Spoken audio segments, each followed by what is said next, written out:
ओंकारेश्वर ज्योतिर्लिंग मध्य प्रदेश के प्रसिद्ध शहर इंदौर के समीप स्थित है। यह शिवजी का चौथा प्रमुख ज्योतिर्लिंग कहलाता है। ओंकारेश्वर में ज्योतिर्लिंग के दो रूपों ओंकारेश्वर और ममलेश्वर की पूजा की जाती है। ओंकारेश्वर ज्योतिर्लिंग को शिव महापुराण में परमेश्वर लिंग कहा गया है। यह परमेश्वर लिंग इस तीर्थ में कैसे प्रकट हुआ अथवा इसकी स्थापना कैसे हुई, इस संबंध में शिव पुराण की कथा इस प्रकार है। एक बार मुनिश्रेष्ठ नारद ऋषि घूमते हुए गिरिराज विंध्य पर पहुंच गए। विंध्य ने बड़े आदर सम्मान के साथ उनकी विधिवत पूजा की। मैं सर्वगुण संपन्न हूँ, मेरे पास हर प्रकार की संपदा है, किसी वस्तु की कमी नहीं है। इस प्रकार के भाव को मन में लिए विंध्याचल नारद जी के समक्ष खड़ा हो गया। अहंकार नाशक श्री नारद जी विंध्याचल की अभिमान से भरी बातें सुनकर लंबी सांस खींचते हुए चुपचाप खड़े रहे। उसके बाद विंध्य पर्वत ने पूछा, आपको मेरे पास कौन सी कमी दिखाई दी?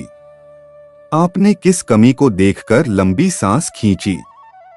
नारद जी ने विंध्याचल को बताया कि तुम्हारे पास सब कुछ है, किंतु मेरु पर्वत तुमसे बहुत ऊंचा है। उस पर्वत के शिखरों का विभाग देवताओं के लोकों तक पहुंचा हुआ है। मुझे लगता है कि तुम्हारे शिखर के भाग वहां तक कभी नहीं पहुंच पाएंगे। इस प्रकार कहकर नारद जी वहां से चले गए। उनकी बात सुनकर विंध्याचल को बहुत पछतावा हुआ। वह दुखी होकर मन ही मन शोक करने लगा। उसने निश्चय किया कि अब वह विश्वनाथ भगवान सदाशिव की आराधना और तपस्या करेगा। इस प्रकार विचार करने के बाद वह भगवान शंकर जी की सेवा में चला गया, जहां पर साक्षात ओंकार विद्यमान है। उस स्थान पर पहुंचकर उसने प्रसन्नता और प्रेम पूर्वक शिव की पार्थिव मूर्ति बनाई और 6 महीने तक लगातार उसके पूजन में तन्मय रहा। वह शंभु की आराधना पूजा के बाद निरंतर उनके ध्यान में तल्लीन हो गया और अपने स्थान से इधर उधर नहीं हुआ। उसकी कठोर तपस्या को देखकर भगवान शिव उस पर प्रसन्न हो गए। उन्होंने विंध्याचल को अपना दिव्य स्वरूप प्रकट कर दिखाया, जिसका दर्शन बड़े बड़े योगियों के लिए भी अत्यंत दुर्लभ होता है।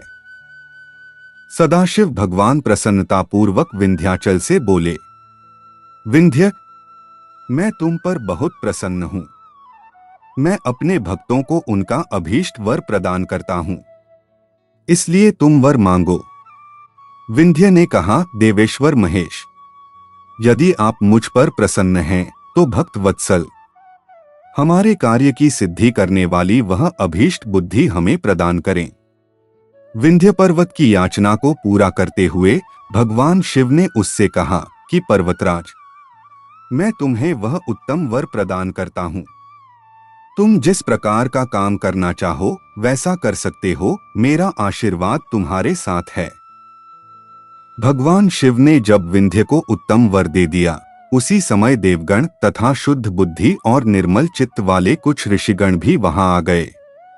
उन्होंने भी भगवान शंकर जी की विधिवत पूजा की और उनकी स्तुति करने के बाद उनसे कहा, प्रभो, आप हमेशा के लिए यहाँ स्थिर होकर निवास करें।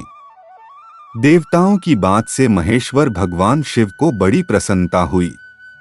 लोगों को सुख पहुंचाने वाले परमेश्वर शिव ने उन ऋषियों तथा देवताओं की बात को प्रसन्नतापूर्वक स्वीकार कर लिया। वहां स्थित एक ही ओंकारलिंग 2 स्वरूपों में विभक्त हो गया। प्रणव के अंतर्गत जो सदाशिव विद्यमान हुए, उन्हें ओंकार नाम से जाना जाता है। इसी प्रकार पार्थिव मूर्ति में जो ज्योति प्रतिष्ठित हुई थी, वह परमेश्वर लिंग के नाम से विख्यात हुई। परमेश्वर लिंग को ही अमलेश्वर भी कहा जाता है। इस प्रकार भक्तजनों को अभीष्ट फल प्रदान करने वाले ओंकारेश्वर और परमेश्वर नाम से शिव के ये ज्योतिर्लिंग जगत में प्रसिद्ध हुए।